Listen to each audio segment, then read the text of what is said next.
I am Evelyn Carter, 29 years old.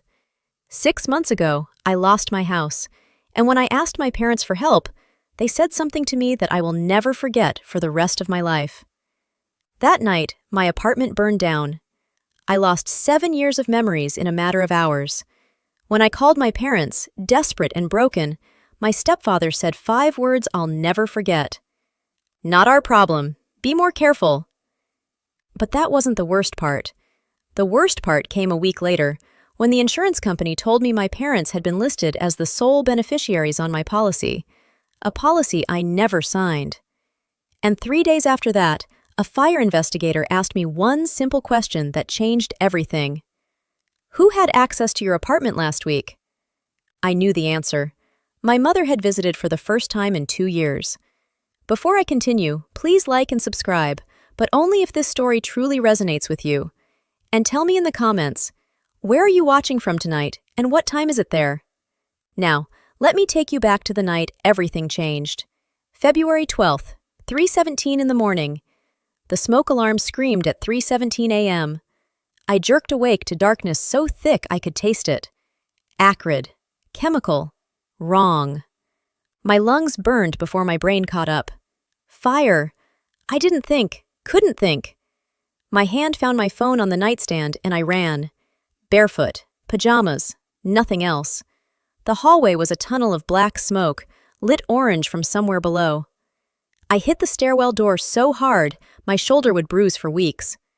4 flights down, each step a prayer, each breath a knife. When I burst onto the sidewalk, the February air hit me like a slap. I stood there shivering in my thin cotton pajamas, watching flames lick out of my 4th-floor window. Unit 4B, my home. A firefighter approached me, his face grim beneath his helmet. "Ma'am, are you the resident?" I nodded, couldn't speak. "I'm sorry." He didn't look away. "Everything in that unit is gone." Gone. The word didn't make sense. 7 years of my life were in that apartment. Photos of my grandparents, the only ones I had. The guitar my late stepfather had given me when I was 16. My college diploma. My laptop, with every project, every memory, every piece of who I'd become since leaving home. All of it. Smoke and ash. I sank onto the curb, still clutching my phone. The screen showed 3:47 a.m. Around me, neighbors gathered in robes and slippers, murmuring. Someone draped a blanket over my shoulders. I don't remember who. My hands shook as I pulled up my contacts. Mom. Dad. They would know what to do. They would come. I pressed call. The phone rang, and rang, and rang. 8 rings before she picked up. "Evelyn." My mother's voice was thick with sleep, and something else. Annoyance.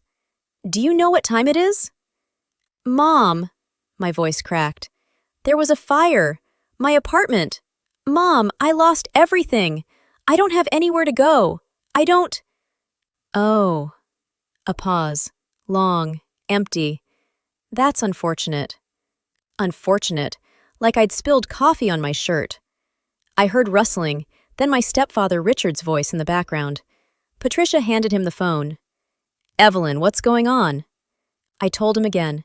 The fire, the smoke. Standing on the sidewalk with nothing but my phone and the clothes on my back. I was crying now, I realized. Couldn't stop. His response came flat, final. "This isn't our problem, Evelyn. You should have been more careful. You're an adult now." The line went dead.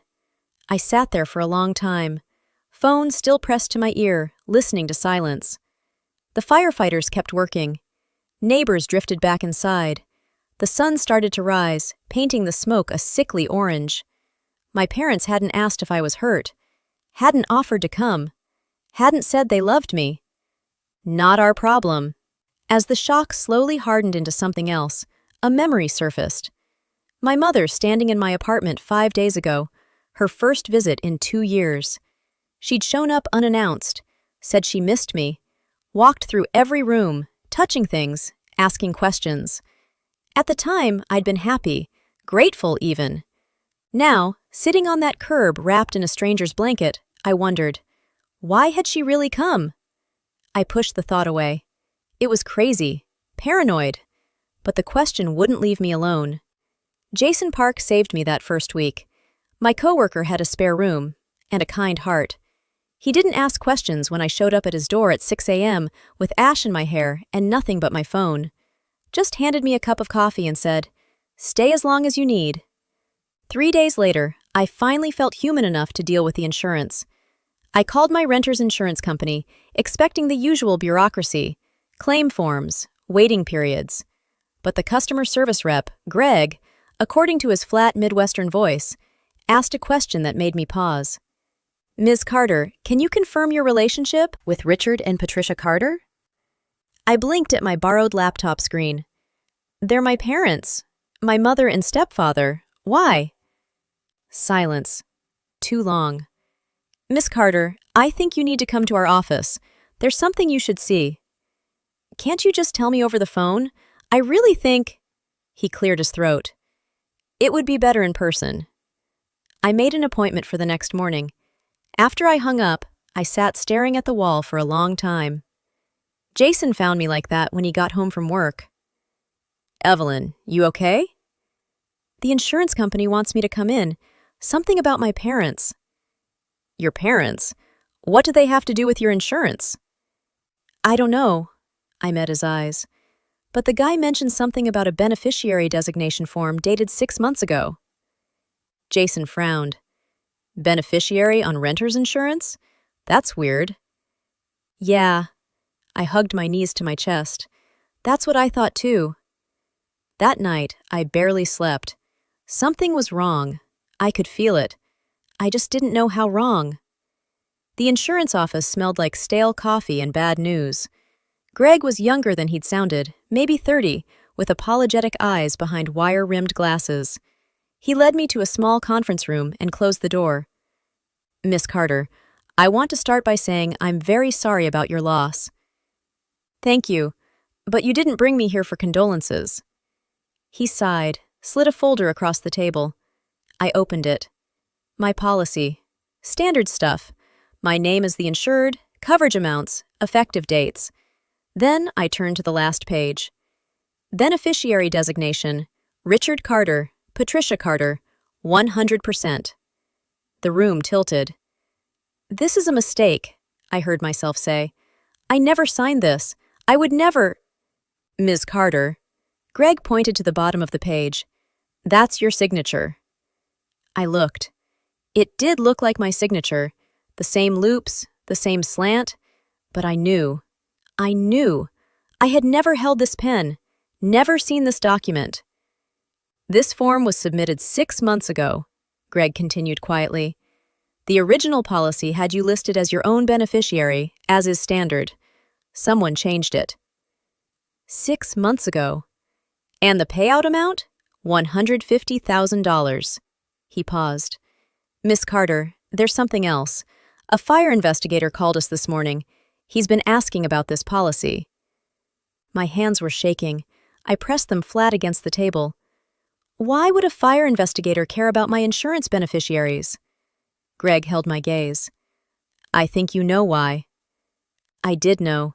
The answer was sitting in my chest like a stone, but I couldn't say it out loud. Not yet. Someone had forged my signature, changed my beneficiaries, and 5 days before my apartment burned down, my mother had visited for the first time in 2 years. Coincidence? I didn't believe in those anymore. Marcus Webb looked exactly like what a fire investigator should look like. Weathered face, sharp eyes, and a handshake that meant business. We met at a coffee shop 3 blocks from the insurance office. Neutral ground. "Miss Carter," he set down his cup. "I'll be direct with you. I don't think your fire was an accident." The words hung between us. "What makes you say that?" "Fire patterns." He pulled out his phone, showed me photos I didn't want to see. My bedroom, charred black. "See this? The point of origin is here, near the outlet behind your dresser, but there's no evidence of electrical failure, no frayed wires, no surge damage." "What does that mean?" "It means someone helped that fire along." He put his phone away. I've been doing this for 22 years. I know what accidental looks like. This isn't it. I wrapped my hands around my coffee cup, needing the warmth. So, what happens now? Now I ask questions. His eyes met mine. Who had access to your apartment in the week before the fire? My heart stopped, then started again too fast. I had a visitor 5 days before. Who? I made myself say it. My mother. Marcus didn't react, just nodded slowly, like a puzzle piece clicking into place. I checked the building's entry logs, electronic locks. They keep records. Only 2 people accessed your unit that week. You and a woman matching your mother's description. I couldn't speak. Miss Carter, I'm not accusing anyone of anything yet. He leaned forward. But I need you to understand this investigation is active. If there's anything else you know, anything at all, now's the time. I thought about the insurance form, the forged signature, the $150,000. There might be, I said, something else. That night, I called my mother. I kept my voice light, casual, nothing wrong here. Mom, I just wanted to thank you for visiting last week. It meant a lot. A pause. When she spoke, her tone was careful. Oh, yes, I missed you, sweetie. It had been too long. It really had. I picked at a thread on Jason's couch. Hey, quick question. Did you notice anything weird in my apartment? Anything off? The fire investigator keeps asking. Fire investigator? Her voice sharpened. Why would they investigate? Apparently, they think it might not be an accident. Silence. I counted the signature. They naturally slow down at certain points, trying to get it right. Your real signature is fluid. You've been signing your name for years. This one has at least 3 places where the pen paused. Hope flickered in my chest. So, you can prove it's fake? I can hire a forensic document examiner who can prove it's fake. Diana set the paper down. What's more interesting is the submission method. This form wasn't mailed in. It was submitted directly at the insurance office. Meaning someone walked in pretending to be me? Or claiming to represent you? Diana pulled out another document. I've already requested the visitor logs for that date, and I spoke with the clerk who processed this form. My heart rate spiked. What did they say? He remembers a woman, middle-aged, brown hair, said she was handling paperwork for her daughter, who was too busy with work. Diana's smile was sharp. Does that description ring any bells? Brown hair. My mother had been dyeing her gray for years. Can he identify her in a lineup? He's willing to try. Diana gathered the papers.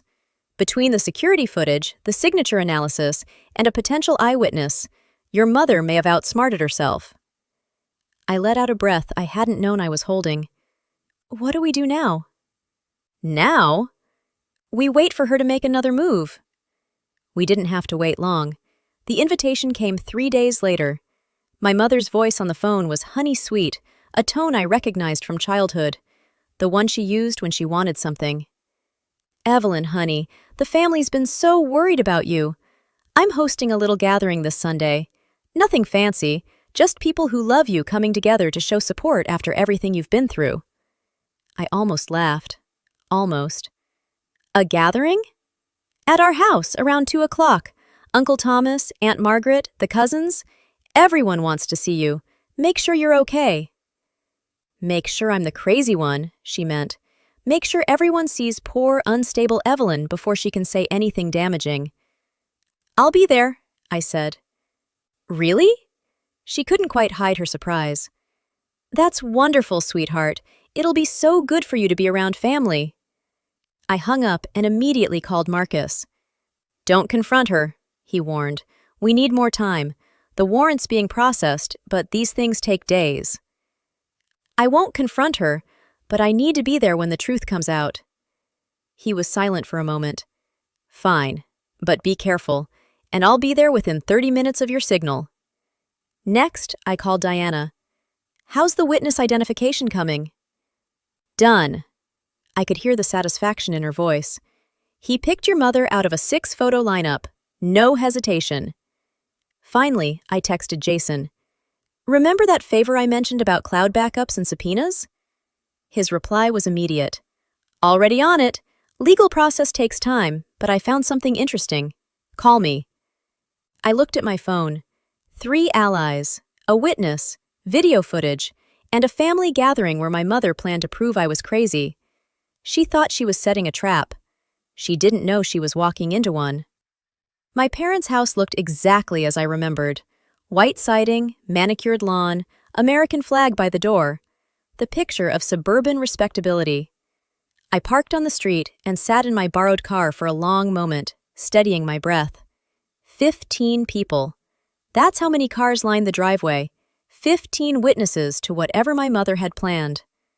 The door opened before I could knock. Patricia stood there in her Sunday best. Cream blouse, pearl earrings, concerned maternal expression perfectly in place. Evelyn! She pulled me into a hug, holding on too long, too tight. Her voice carried for the audience behind her. My poor baby, I've been so worried about you. Over her shoulder, I saw them. Aunt Margaret, Uncle Thomas, cousins Brian and Michelle. Faces I'd known my whole life, all watching me with the same expression. Pity. Careful, calibrated pity.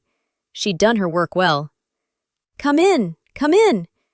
Patricia kept an arm around me, guiding me into the living room like I might break.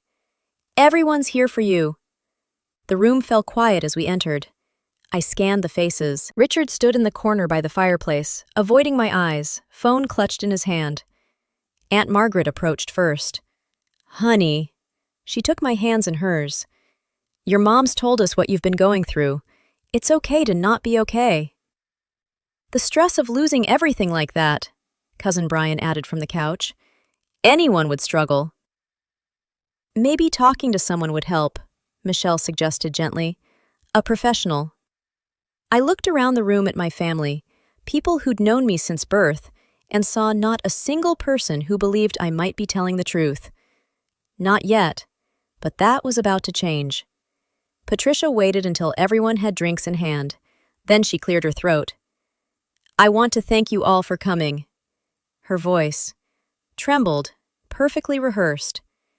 As you know, Evelyn's been through something terrible, and in times like these, family needs to come together. Murmurs of agreement rippled through the room. But I also need to address. She paused, dabbed at her eyes with a tissue. The elephant in the room. I stayed perfectly still. My daughter has been saying some very troubling things lately. Patricia's gaze swept the room, landing briefly on each sympathetic face. About me, about her father, about the fire. Richard flinched at the word father. He still wouldn't look at me. She thinks we... Patricia's voice broke. Oscar-worthy. She thinks we had something to do with what happened to her apartment. Her own parents. Gasps. Shocked whispers. Patricia, no! Aunt Margaret breathed. I know she's hurting. Tears now rolling down her cheeks. I know she lost everything, but to accuse us of something so horrible... Richard stepped forward, placed a hand on her shoulder. His voice was flat. Our daughter is clearly not well. We love her, but we can't enable these delusions. The room's attention shifted to me, waiting for the denial, the breakdown, the proof that poor Evelyn had finally snapped. I said nothing. My hands stayed relaxed at my sides, my expression neutral. Let them watch. Let them remember this moment. My silence. Her performance. My phone buzzed in my pocket. A text from Marcus. Got the full footage. You need to see this now. I stood. Excuse me, I said calmly. I need some air. And I walked out the front door, leaving my mother mid-performance, her audience waiting for an act that wasn't coming. Not yet. Okay, I need to pause here for just a second. If my mother's performance is making your blood boil as much as mine was in that moment, drop a comment with the word busted, because what happens next? Let's just say she really should have checked whether her daughter's building had security cameras before visiting. Like and subscribe if you want to see how this ends. Trust me, you do. Now back to the story. Marcus was parked 2 houses down. I slid into the passenger seat, heart pounding. "What did you find?" He handed me his phone. "Full footage from all angles. Watch." I watched my mother on the small screen. The hallway camera captured her walking in with the large black bag at 2:07 p.m., walking out at 5:12 p.m. with nothing. 3 hours, Marcus said. "She told you 30 minutes. The bag? That's where it gets interesting." He pulled out a photo. Charred plastic and wire fragments. "Fire investigators found this near the outlet." "Digital timer, the kind you plug appliances into." My stomach dropped. "We traced the serial number to a batch sold at Henderson's Hardware, 3 miles from your parents' house." Another photo appeared on his screen. Grainy security footage from a store checkout counter. 8 days before your fire. Cash purchase. The woman in the footage had brown hair, familiar posture, a purse I recognized. "Is that?" "We'll need official identification, but yeah." Marcus met my eyes. "That's her." I looked back at my parents' house. Through the living room window, I could see shapes moving. My family probably still discussing how sad it was that Evelyn had lost her mind. My phone buzzed. Diana. "The witness identification came through," she said without preamble. "Photo lineup. He picked Patricia. No hesitation. Said he remembered her perfume. Chanel No. 5. Said his mother used to wear it." I almost smiled. My mother's one consistent vanity. "Marcus," I turned to him, "how long until you can make an arrest?" "I submitted the warrant application 2 days ago, right after the witness ID came through. Judge Morrison signed it this morning." He checked his watch. "I've got 2 officers meeting me here in 30 minutes. He studied my face. "What are you planning?" "I'm going back inside." "Evelyn." "I won't confront her, but when you come through that door, I want my family to see the truth." "All of it, at once." He hesitated, then nodded. 30 minutes, then we end this." I sat in Marcus's car for another moment, gathering myself. The evidence was solid now. Video footage, witness identification, timer device remnants, a forged signature. My mother had been careful, but not careful enough. One more thing. I looked at Marcus. The messages from her phone. Jason had explained it to me the day before. Cloud backups. Text messages that users thought they'd deleted, still sitting on servers accessible with a proper subpoena. "The legal request went through this morning," Marcus confirmed. "Patricia's carrier is cooperating. We should have her message history within 48 hours. But I already knew what we'd find. She hadn't done this alone. Richard knew. Maybe helped. And somewhere in those deleted texts was proof. "Go." Marcus checked his watch. "I'll be there at 2:45. Just stay calm. Let the evidence speak." I nodded and opened the car door, then paused. "Marcus, why are you helping me so much? This is more than just a standard investigation." He was quiet for a moment. "My sister. 15 years ago, abusive ex-husband burned down her house while she was at work. Insurance company tried to deny her claim, said it was suspicious." His jaw tightened. "She spent 3 years fighting to prove she didn't do it herself, nearly destroyed her." "Did she win?" "Eventually, but it cost her everything." He met my eyes. "When I saw your case, mother listed as beneficiary without consent, fire with no accidental cause, I knew someone was trying to do to you what they tried to do to her." I understood then. This wasn't just a job for him. "Thank you," I said. "Don't thank me yet. Thank me when she's in cuffs." I walked back toward my parents' house. 25 minutes, then everything would change. The living room went silent when I walked back in.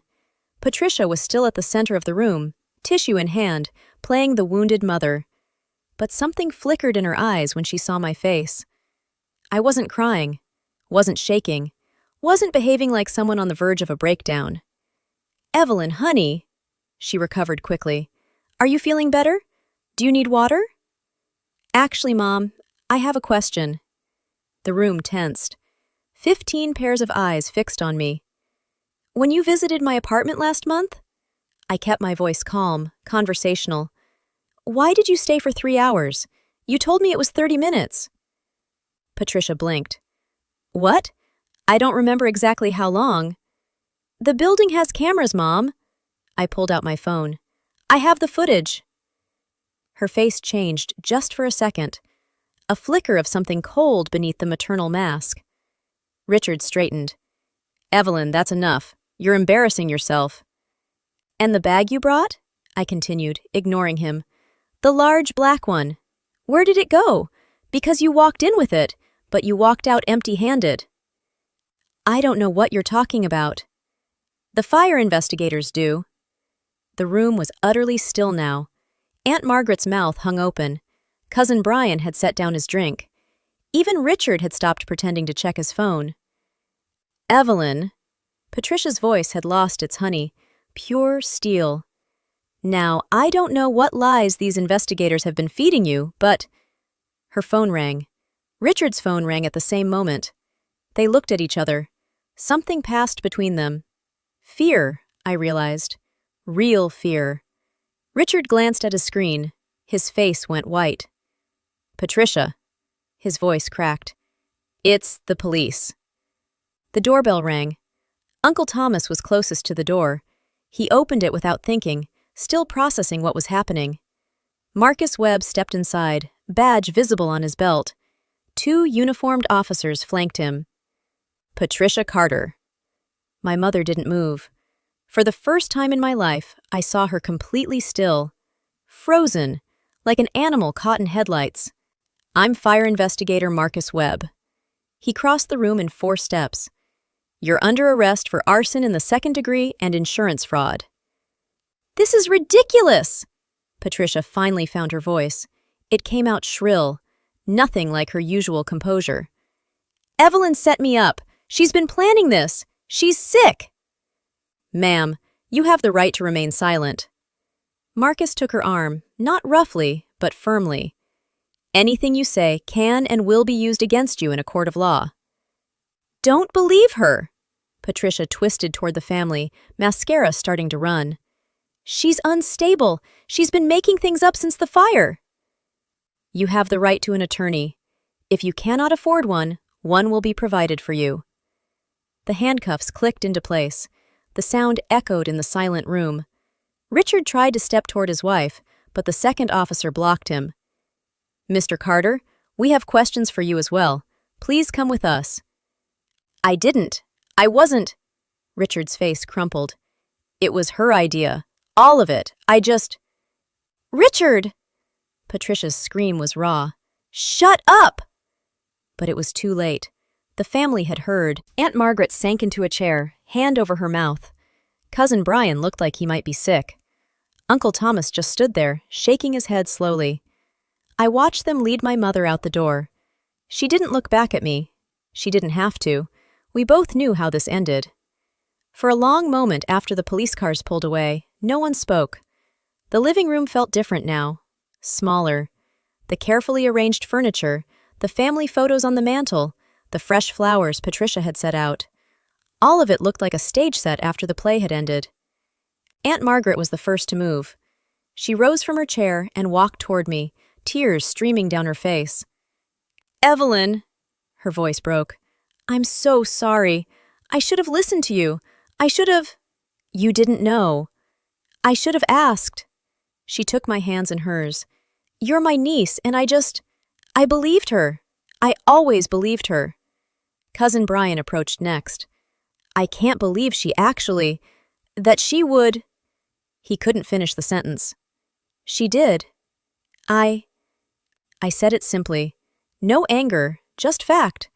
One by one, they came to me. Uncle Thomas, Michelle, the others. Apologies, shock, disbelief. Some couldn't look me in the eye. Some couldn't stop looking, as if seeing me for the first time. Whatever you need, Uncle Thomas said. His voice was gruff, but his eyes were wet. Legal fees, a place to stay, the family will help, the real family. I thought about that word, family, what it meant, what it should mean. Thank you, I said, "but I need some time to figure out who my real family is." No one argued. I walked out the front door into the February sunlight. The cold air felt clean after the suffocating warmth inside. My phone buzzed. Diana. "She's being processed now. Bail hearing tomorrow. Richard's talking. He's trying to make a deal." I looked up at the sky. Clear blue. Endless. "Good," I said. "Let him talk." 2 days later, I sat across from Diana in her office, a stack of documents between us. "The case is solid," she said. "Video evidence placing Patricia at the scene. Witness identification on the forged signature. Timer device remnants matching a purchase near their home. And now," she slid a paper across the desk. "Richard's statement." I read it. The words blurred together at first, then sharpened. "Patricia came up with the plan after we fell behind on payments. The gambling debts, that was my fault, but she said this would fix everything. Said Evelyn had good insurance. Said no one would get hurt." No one would get hurt. I set the paper down. "What's the damage for Patricia?" "Arson in the 2nd degree. That's a Class B felony. Plus insurance fraud, forgery, conspiracy. She's looking at 8 to 12 years. With a plea deal, probably 6. "And Richard?" "Conspiracy charges. He knew about the plan, helped cover it up. 2 years probation, mandatory gambling addiction treatment." Diana paused. "He's agreed to testify against her." I nodded slowly. "The insurance payout is already being redirected. You're the rightful beneficiary. Always were. The company's cooperating fully. $150,000, minus legal fees, should be in your account within 60 days. I thought about that money, what it represented. Everything I'd lost, converted to a number. "I want a restraining order," I said, "against both of them." "That can be arranged." "And I want this kept quiet. No media circus." Diana nodded. "The court conceals certain records, especially given the family nature of the case." I stood and looked out her window at the city below. People walking, living their lives unaware. "Thank you, Diana." "You did the hard part," she said. "I just handled the paperwork." Quick check-in, everyone. If you've ever had to cut ties with family members for your own sanity, type "I had to" in the comments, because I know I'm not alone in this. And if this story is hitting different for you tonight, share it with someone who needs to hear that setting boundaries isn't betrayal, it's survival. Okay, let me tell you what happened after. News travels fast in small communities. Within 2 weeks, everyone knew. The church my mother had attended for 30 years, the book club she'd hosted, the neighbors who'd admired her garden, all of them whispering behind closed doors. Aunt Margaret kept me updated whether I wanted to hear it or not. "The pastor asked her not to come back," she told me over coffee. "Said it was too disruptive for the congregation. Can you imagine?" Patricia, who organized the Christmas bazaar for a decade. I could imagine. I could imagine it very well. "Richard lost his job," she continued. "The store owner didn't want the publicity, and someone spray-painted their garage door, had to repaint it twice." I didn't feel satisfaction. I didn't feel pity either, just a hollow kind of nothing. "She's been calling everyone," Margaret said, trying to explain, saying it was a misunderstanding, that the evidence was planted, that you manipulated the investigators. She shook her head. "Nobody's answering anymore." "Good." Margaret reached across the table and took my hand. "She's my sister. I grew up with her. And what she did to you..." Her voice caught. "That's not family. That's not anything I recognize." I squeezed her hand. "It's not your fault." "I know, but I still feel it." We sat in silence for a moment. Outside the coffee shop window, life went on. Cars passed, people laughed, the world kept spinning. "The gambling," I finally said. "How bad was it?" "Richard's gambling?" Margaret's face darkened. "Bad. $180,000, maybe more, to people you don't want to owe money to." That explained the desperation, not that it excused anything.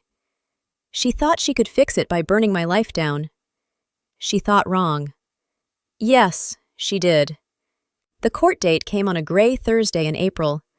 I sat in the back row of the courtroom, watching my mother in her orange jumpsuit, her wrists cuffed in front of her. Her hair had grown out, gray showing at the roots now. No salon. Appointments in county jail. She looked smaller than I remembered. Older. She didn't turn around to see if I was there. Maybe she knew. Maybe she didn't want to know. The judge read the charges. Arson in the second degree. Insurance fraud. Forgery. Conspiracy to commit fraud. Each word landed like a stone. Patricia's lawyer, public defender, since Richard couldn't afford anyone else, had negotiated a plea deal. Guilty on all counts, in exchange for a reduced sentence recommendation. Patricia Carter, the judge said, you are hereby sentenced to 6 years in state prison with eligibility for parole after 4 years. 6 years. My mother would be 62 when she got out, if she got out early. I watched her shoulders shake, crying maybe, or just the weight of it finally hitting her. Richard's hearing was separate because he'd cooperated fully and testified against Patricia. The DA offered a deal. 18 months in county jail, suspended to 2 years probation contingent on 200 hours of community service and completion of a gambling addiction program. The judge made it crystal clear. 1 violation, and he'd serve every day of that 18 months, his name on a public record forever. After the sentencing, Diana met me in the hallway. The insurance money cleared yesterday, she said. $142,000 after legal fees. It's in your account. I nodded. The number felt abstract, meaningless. The restraining order was approved, she continued. Neither of them can contact you directly or through third parties for the next 10 years. Thank you. She studied my face. How do you feel? I thought about it, really thought. Empty, I said finally, but free. She nodded like that made sense. It did. I started therapy 3 weeks after the trial. Dr. Okonkwo had kind eyes and a habit of asking questions I didn't want to answer, which meant she was exactly what I needed. Do you forgive them? She asked during our 4th session. I stared at the ceiling of her office, considering. Forgiveness isn't my job right now, I said finally. Healing is. She smiled. That's a healthy perspective.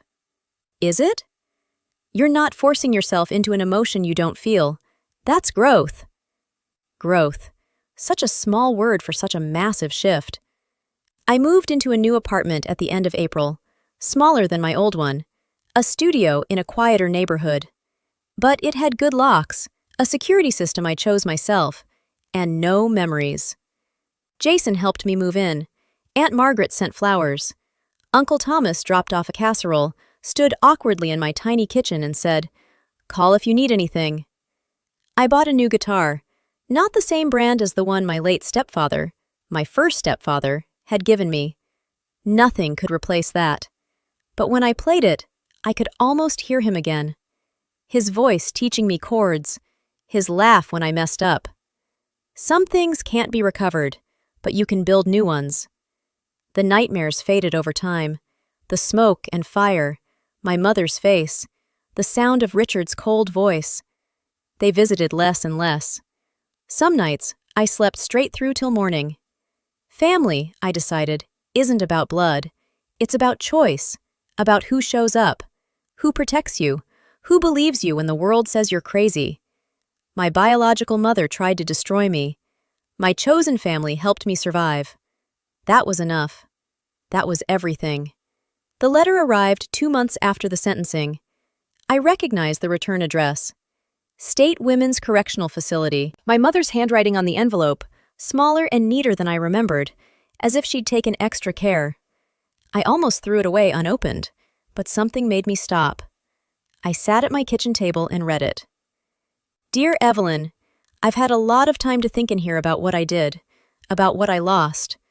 You have to understand, I was desperate. Your father's debts were crushing us, and I thought, I'm not making excuses.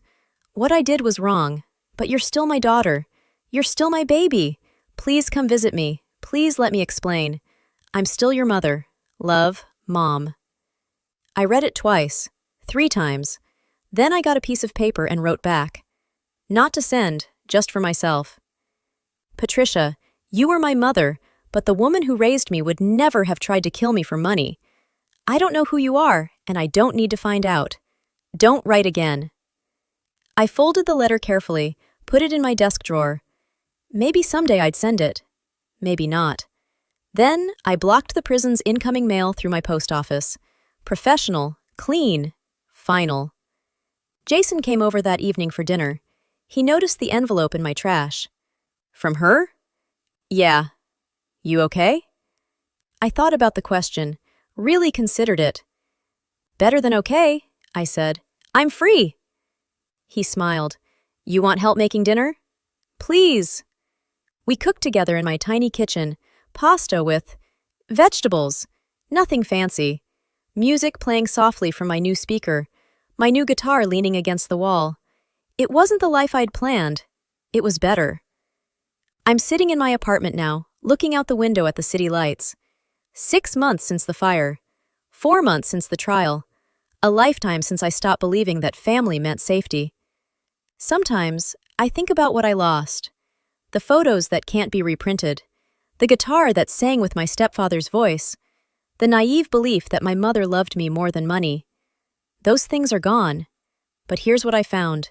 Strength I didn't know I had. Friends who became family.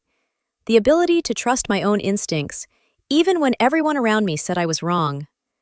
Fire destroys. Everyone knows that. But what they don't tell you is that fire also reveals. It burns away the surface, the pretenses, the lies, the carefully constructed images, and shows you what's underneath. My mother's love was conditional. It always had been. The fire just finally showed me the price tag. If you're watching this, if you're in a family that makes you feel crazy for telling the truth, you're not crazy. You're awake. And being awake is terrifying at first, but it's also the beginning of freedom. I'm Evelyn Carter.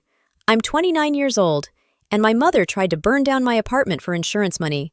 She failed. Not because I was smarter, not because I was lucky, but because I finally stopped protecting people who would never protect me. That's the hardest lesson, and the most important one. You're allowed to save yourself, even from family, especially from family. The fire took everything I owned, but it couldn't take who I am. And in the end, that's all that matters. Before I go, a few things this experience taught me. Trust is earned, not assumed. Even with family. Your gut feeling exists for a reason. When something feels wrong, it probably is. And setting boundaries isn't abandoning family.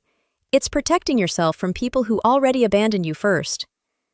Thank you for staying until the end. If this story helped you feel less alone tonight, drop a heart in the comments. If you know someone who needs to hear this, please share it with them. There are more stories like this one linked in the description. Check them out if you want. I'm Evelyn, and I'm still standing. And if you're going through something similar, you will too. Like and subscribe.